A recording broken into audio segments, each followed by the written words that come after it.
Welcome back, listeners, to the Mindful Journey podcast. Today, we are stepping into a space that doesn't always get talked about with softness or intention, the trades. I'm your host, Sana, and you know what? The trades, they are a world that's gritty, fast paced, and often stretched thin. But underneath the deadlines and the job site chaos is something deeply human. People trying to lead, communicate, belong, and stay.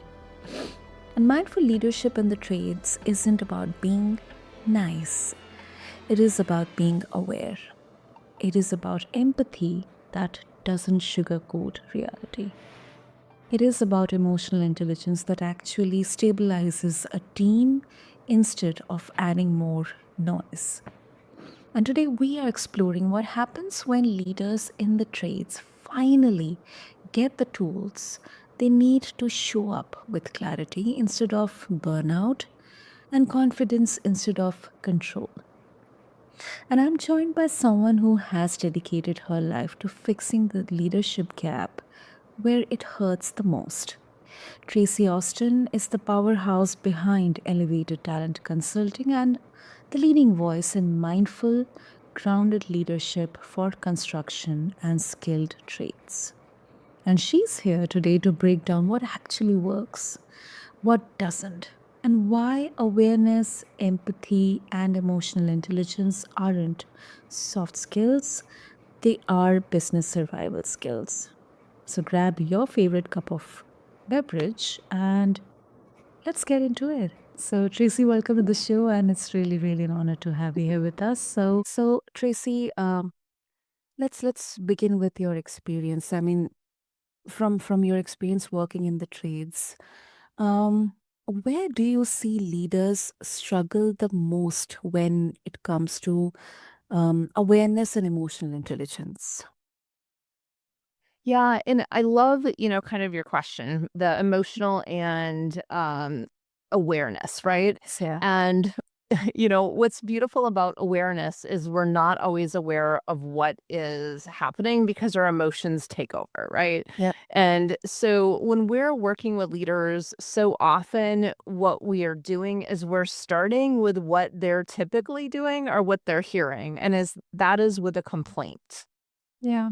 Mm-hmm. Mm-hmm. And mhm. And the reason being is, we hear a lot of complaining. And I love part of your intro, which is look, you know, we're not sugarcoating coding reality. There's a lot of things happening. We're working long hours, we're understaffed. All of those things are true.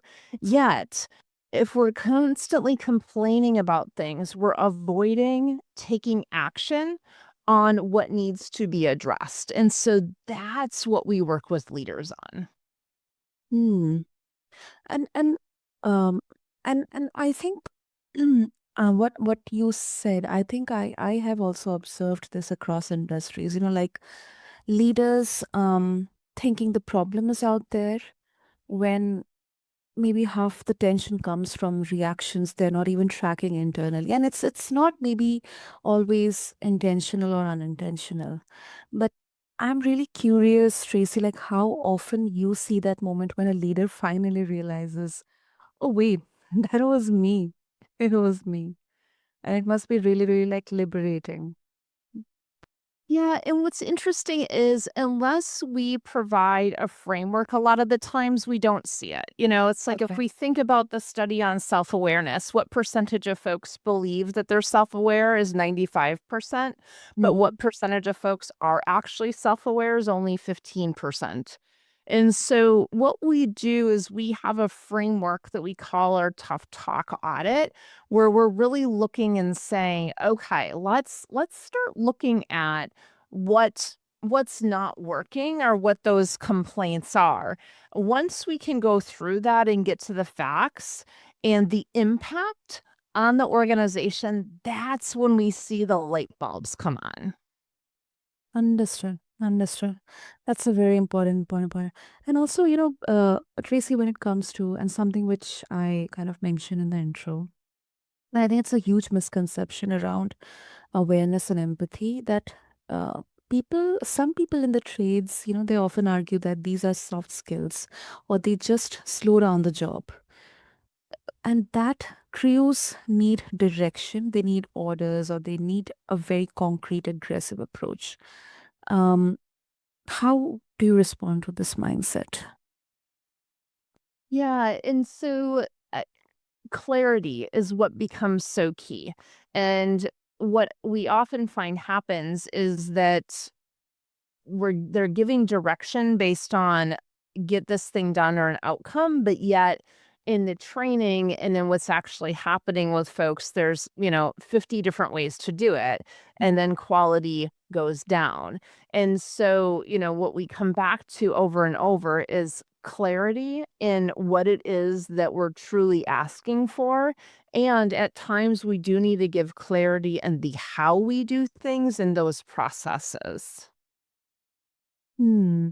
And um, is there ever a moment, Tracy, where being like too empathetic, it actually becomes like a liability on the job site? Does empathy become a liability on the job site? Yeah, like too much Um, empathy. yeah, if empathy is not hand in hand with accountability, absolutely. And not just from a safety risk, but also from a quality risk. And so, you can 100% be empathetic and hold folks very accountable. And, those two have to go hand in hand in order to move forward to get those key results. Absolutely agreed. And I think this is where the so-called, stereotypes, they really collide with the reality, because yes, at the end of the day, deadlines matter, production matters. But then also, like there are scenarios where teams would fall apart because people felt unheard, unseen, not seen. Um, so I think this balance, like with humanity and urgency in the field, it's definitely something that has to come with first clarity and acknowledgement and awareness.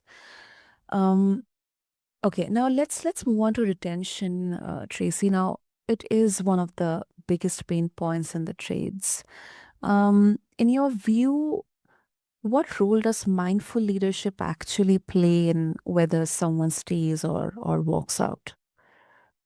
Yeah. And so when we look at mindful leadership, I love to put definitions to items. And it's one of the things that we do with all of our leaders and the teams we're working with is what does mindful leadership actually mean, right? Yeah. Does that mean empathy? Does that mean accountability? Does that mean I'm seeing you as a whole person? And the reason why I'm taking a step back before I answer your question is because the definition of that can lead to many different answers. And that is where we have a lot of issues that happen on the job site is that we don't have definition to what we're asking folks to do. Mm, I think that's a very important point that you stressed. I mean, before answering another question, I think how exactly would you define mindful leadership is very, very important.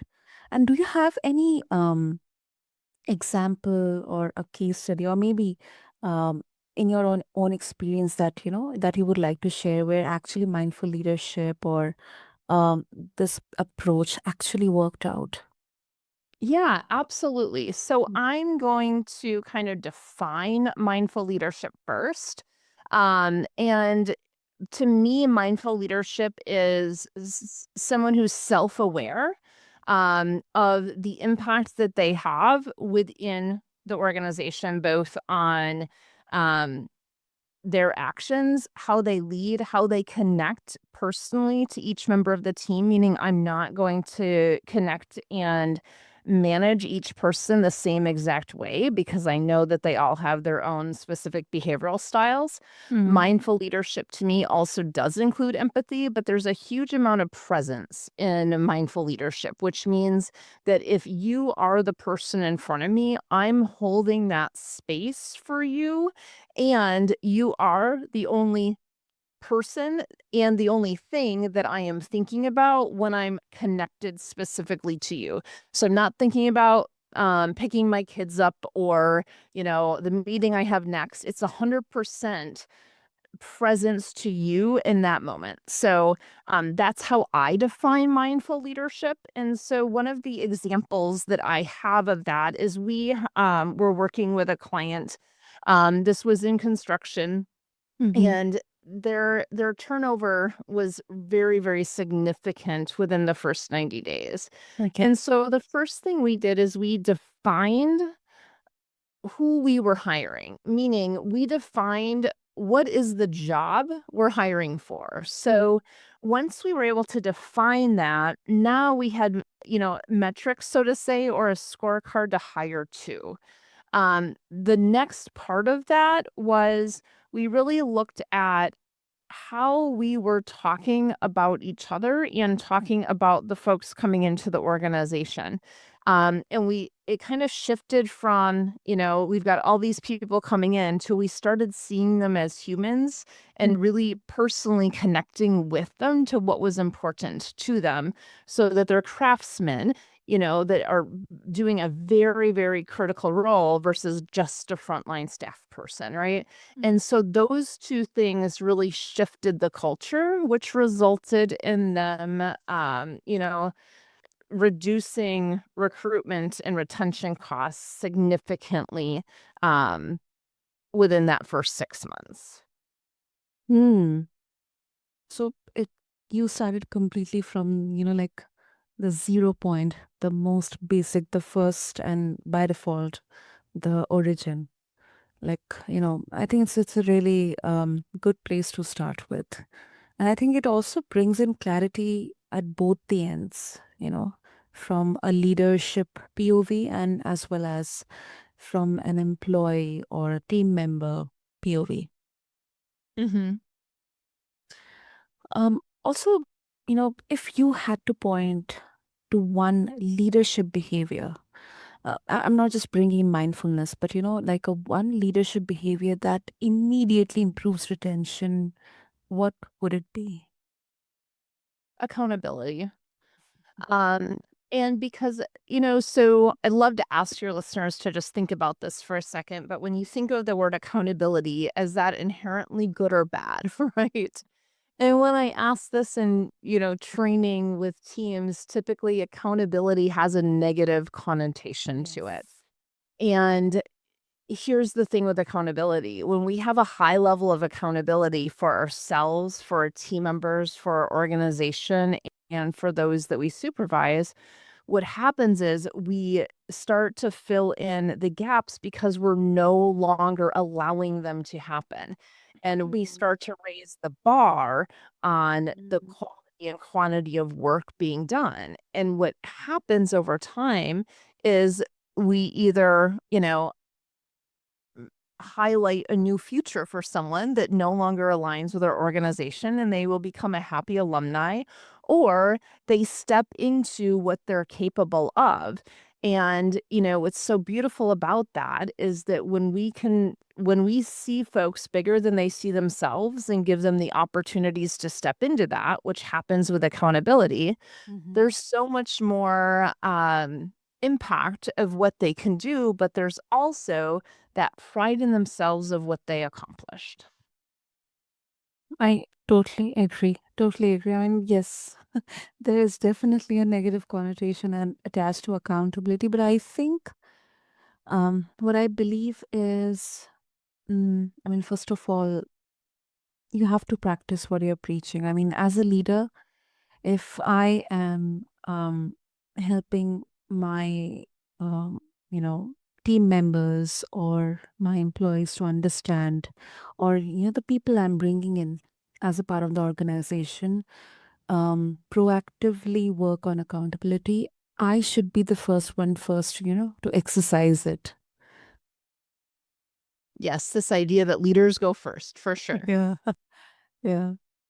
Um, and also, a lot of leaders, Tracy, say that, oh my goodness, after all this, I don't have time for all this mindsets stuff. To be honest, this doesn't work. It doesn't work. These are um, too. I mean, not important. Do you think that's a real constraint, or it's just an excuse for avoiding discomfort or confrontation? So I think that there's two sides to this. Do I believe that it is an excuse? Yes, I do. However, I also believe that sometimes folks have never seen an example of what's possible.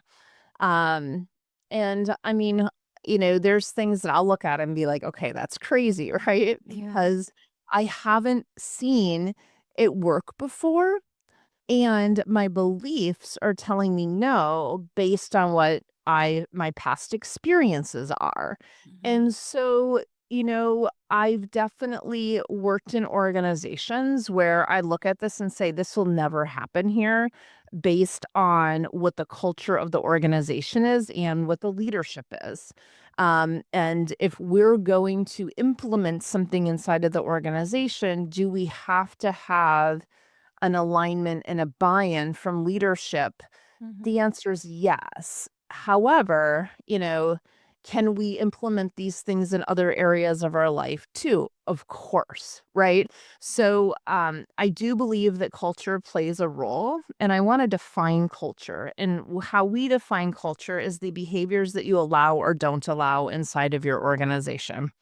So if we think about that, if the behaviors that we're allowing inside of our organization are continuously undermining what's happening, Mhm. will mindset really work? Well, I'm not really sure, right? So I believe that there's an and both to that question. Hmm. Hmm.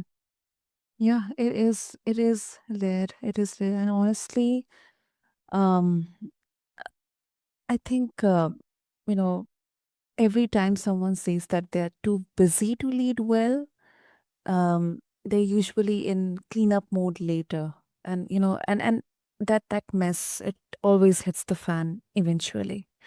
Um, Mhm. and Tricia, like, this is a kind of I'm personally very curious to understand.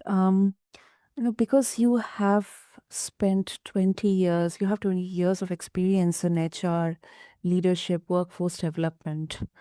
Um, Especially when it comes to the tough talks, the tough conversations.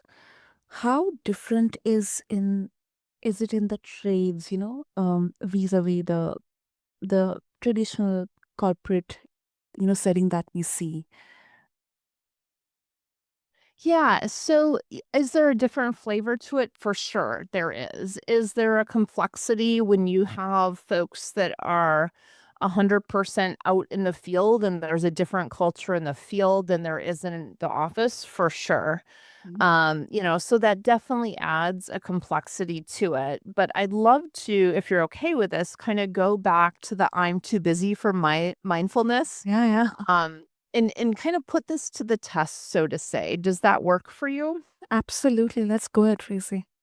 So if the complaint is I'm too busy for mindfulness, right? Yeah. I would want to know the facts around that. So tell me about why you're too busy. Okay. I am too busy to, because there are so many problems when it comes to the processes or the operational complexity, or maybe I see people are putting efforts, but I'm not getting the output. So that either means that my people are not getting the job done properly, or there is something wrong in me only. Yeah, it Yeah. can be the both. Yeah. Yeah, it's if you and I were working together, I would push this a little bit harder to say, I'm really looking for the facts around that. So, I want to know very specifically, what are the operational complexities that are stopping you from hitting the outcome?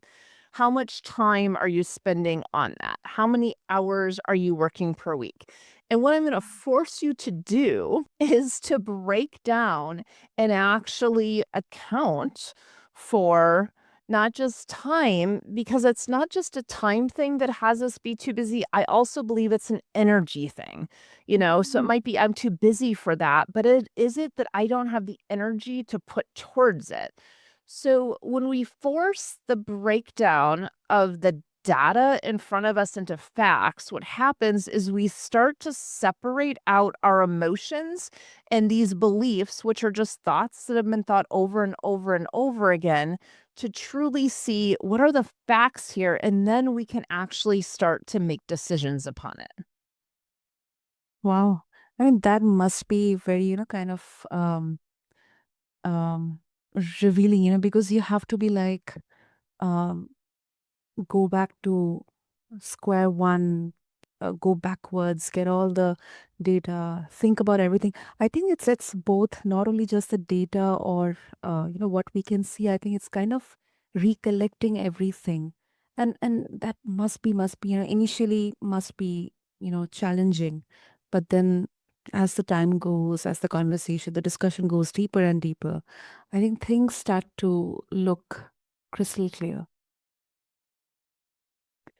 Right. And then the next step from that is once we have the facts, so the complaint is, I don't have time for it. Right. So now we can see how much time you're spending.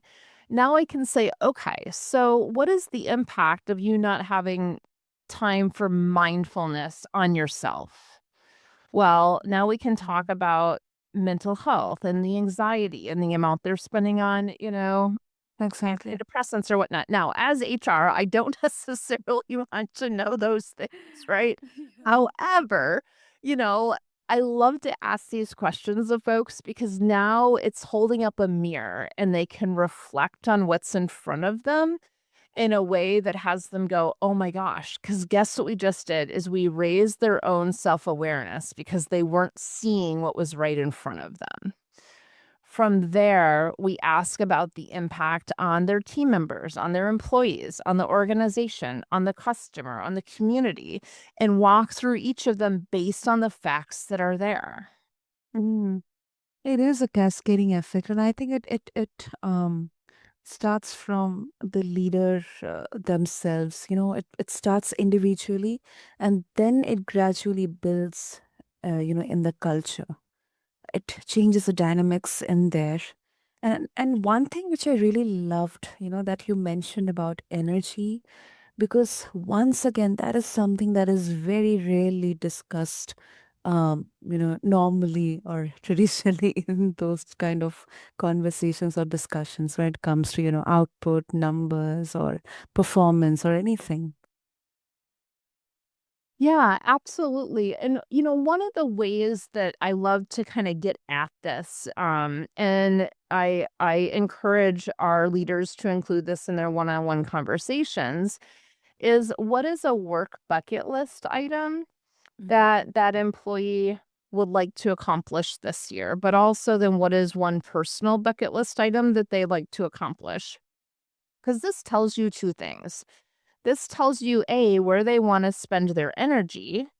And it also really tells you where their focus is going to be. So Mhm. what we know out of performance is that, you know, I don't I don't like the word of like getting the most out of someone, but it's like Yeah. when we can motivate folks to want to do the work versus being there and having to do it. We know that their production is going to be lower with have to. We also know they're not going to be having as much fun at work. And Mhm. typically our safety incidence is increased. Yeah, And so when we can find out what drives them, we can ensure that they are in the right role, which has a benefit to everyone then. absolutely. Absolutely. Couldn't agree more with you, Tracy. Great, great. So, Tracy, if the listeners they would like to explore further about the mindful leadership, especially in the trades, and about your work, they would like to share the ID blueprint, and they would also like to share their thoughts after this conversation with you. What would be the best way to connect? Yeah, absolutely. You can connect with me on LinkedIn at Traci Austin, or you can visit our website, which is elevatedtalentconsulting.com. And we also have our tough talk blueprint if what we've talked about today is something that you want to explore further. Super, super. So, listeners, what I'll do for all of you is I'll have all the details in the show notes. So, connect with Tracy on LinkedIn, share your thoughts, and also I think what we have explored or we have begun on this journey of exploration is mindful leadership isn't about being soft. It is about being awake. It is about knowing your people well enough to lead them, not push them. And Tracy, thank you so much for it's a very, very practical conversation. No fluff, just crystal clear that culture isn't just a poster on the wall. What I believe it's how people feel walking into work in the morning, cold, tired, overwhelmed, or maybe even hopeful. Absolutely. Culture is not what is on the wall, it is No, what is lived down the hall. exactly. Brilliant. That's a brilliant line. So, listeners, the trades are changing and leadership has to evolve with it. Awareness isn't optional and empathy is not weakness. And emotional intelligence, it is retention, it is safety, and it is legacy. So, thank you for being a part of the Mindful Journey podcast and for tuning into this episode. Until next time, stay grounded, stay aware, and stay human. And keep listening to this podcast. Leave us a review because that keeps the wheels running here on the Mindful Journey. This is your host, Sana, signing off.